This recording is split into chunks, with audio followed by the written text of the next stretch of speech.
One of the concepts we talked about early on was, what if we used the instrumentation of a 1920s jazz band, maybe a little more modern, maybe cheating it a decade or two modern, just in terms of the size of the band, couple more trumpets, couple more trombones, but basically the lineup of an early 20th century jazz band, but the music, the composition, the kind of riffs, the kind of chord changes, the kind of rhythms, the kind of dance beats, all of that would be much more futuristic, much more modern than the 20s. I think that was sort of the concept. That was one of the early things we talked about.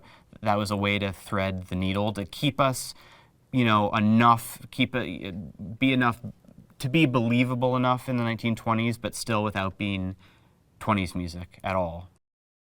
Casting the musicians was really important. It's something I've never done before. In the past, I know a few musicians, but I also mostly just take whoever the contractor brings, and sometimes those players are perfect, but for this, there were just a few types of cues. The Sydney cues, obviously, those dance sax cues, couple other things that I just want something very, very specific. I had something very specific in mind, so actually searching for the right people to do that, casting those musician roles, was a big part of the process.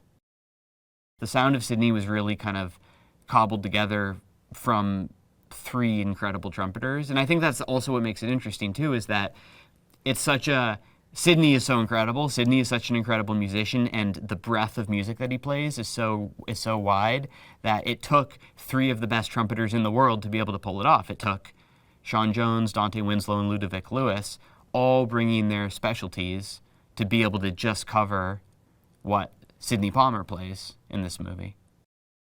King of the Circus. I love that piece. When Jack comes to burst through the doors of the Wallach party, and it's ho ho ho ho. It's all these voices. It's like 30 of my voice, a bunch of other voices, but they couldn't get I had this very specific, made up accent and intonation that nobody could get. It's like ho ho ho ho, and it was the way you attack the note and then drop and then build back. Ho ho. We got a lot of interesting voices on it that are adding weight and variation to it, but there's a lot of me doing it because it's this very weird made up accent that I could not convey to people.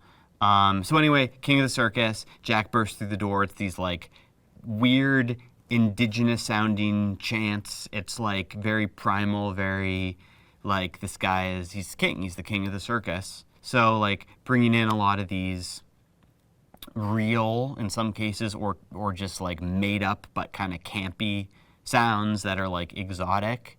That was part of this score too. There are a lot of things in this movie that they're just not meant to be realistic. And the clacks in Voodoo Mama is something like that, where it's just bigger than life. It's bigger than the band that's in that scene by far. Same for the elephant section of Voodoo Mama. Voodoo Mama, it's driven by the clacks. It's got that trumpet solo, and the track builds and builds and builds, and then it has this huge gear shift. And if you've seen the movie, you know why, because this elephant bursts into the room. So we call it the elephant section, or the circus section of Voodoo Mama. And that circus section is, as far as the movie goes, nothing to do with the band. I mean, the jazz band is still in there, but you got an orchestra, you got violins and woodwinds doing these circusy runs, and you've got these Piatti crash cymbal things that are very circusy, and you got slide whistles and kazoos and party horns and all these sounds. So it's just really a bigger than life ending. And it's one of the things we do many times, where something may start as a band and then build into something else that is score and that is so much bigger than what could possibly be in that scene. This is the most complicated score I've put together by far. The amount of tunes we needed across the whole score, for the performances, for the score cues, for everything in between. The layers, the amount of sessions we've done over the past year and a half at studios all over, the amount of players, the amount of options, the amount of, like I said, going and getting 5 different trumpeters to play this solo, all the world percussion sessions, all the sort of eclectic and eccentric percussion sounds and party sounds and circus sounds and putting it all together, combing through it, finding.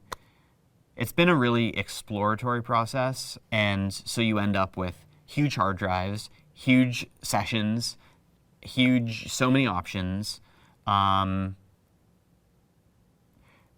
We've been mixing the score for 5 months.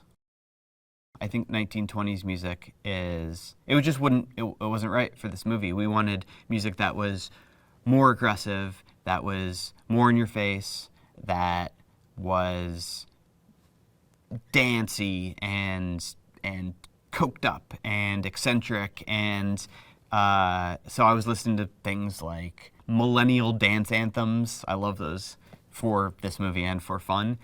Both good for both uses.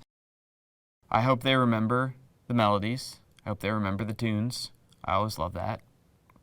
That's like the best. Like when somebody hums one of our tunes after seeing the movie or after listening to the soundtrack, if something sticks with them, if the Call Me Manny tune sticks with them, or if the Voodoo Mama thing, do do do do do do do do, if that sticks with them, if any of that sticks with them, that's the highest compliment. That's what we go for is to create music that is going to stay with people, that they could hear 1 year, 5 years, 10 years, hopefully longer, after seeing the movie, and they know what movie it came from. They know that's Babylon, that's the sound of Babylon. I remember watching the movie. That music takes me back to the movie, that's the sound of Babylon.